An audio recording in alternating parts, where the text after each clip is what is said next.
Franklin is riddled with anxiety, social anxiety, and just general anxiety, and throughout the course of the film, he kind of learns how to come into his own by facing death and tribulation repeatedly.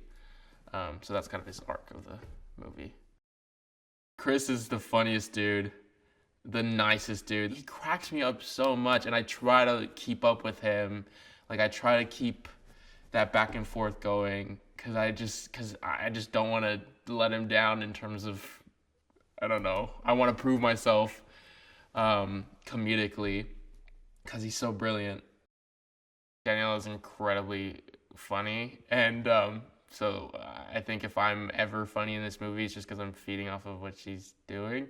Off camera, we have sort of like a sibling rapport, so I think that it helps when we're on camera, because I think that's a similar dynamic to what Franklin and Zia have.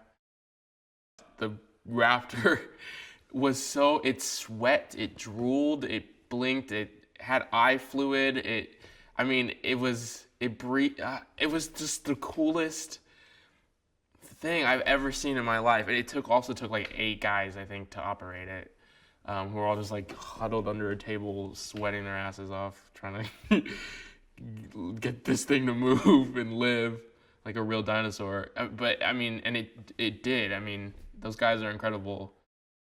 Jay thought it was a good idea to scare me a bunch of times in order to get a genuine reaction from me, which I like. As an actor, I like that. I like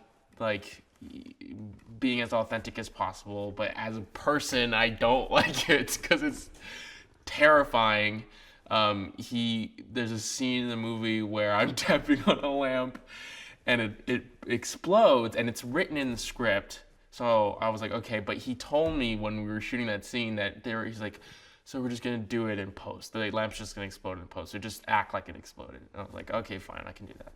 And I'm tapping, and my face is like centimeters away from this lamp, and then it bursts in my face, and like I almost crapped my pants. I mean, it was terrifying. I was very upset, but then he was like, oh, okay, but then I was used to it, and he's like, well, we got the shot, and yada, yada, yada. And then he continued to do things and not tell me, like play T-Rex noises over the loudspeaker to scare me when I didn't know, like in the middle of a take. And there was, like during the earthquake, the chairs had like a vibrating thing on them, and that scared the crap out of me. Yeah. I love it as an actor. Again, I love it, but as a person, just every time I'm around him, I'm just on edge that he's gonna scare me again. Hi there, I hope you liked the video. Now I have to be quick on this one as I'm trying to set a record. Did you know the shortest performance to win an Oscar for Best Supporting Actor was Anthony Quinn's 8-minute tour de force as Gauguin in the 1956 movie Lust for Life? Meanwhile, the shortest performance to win an Oscar for Best Supporting Actress was Beatrice Strait's 5 minutes and 40 seconds performance in the 1976 film Network. Yes! Well, looks like a bit both of them. So if anyone from the Academy is watching, you know where to find me. Oh, by the way, my name is Valeria.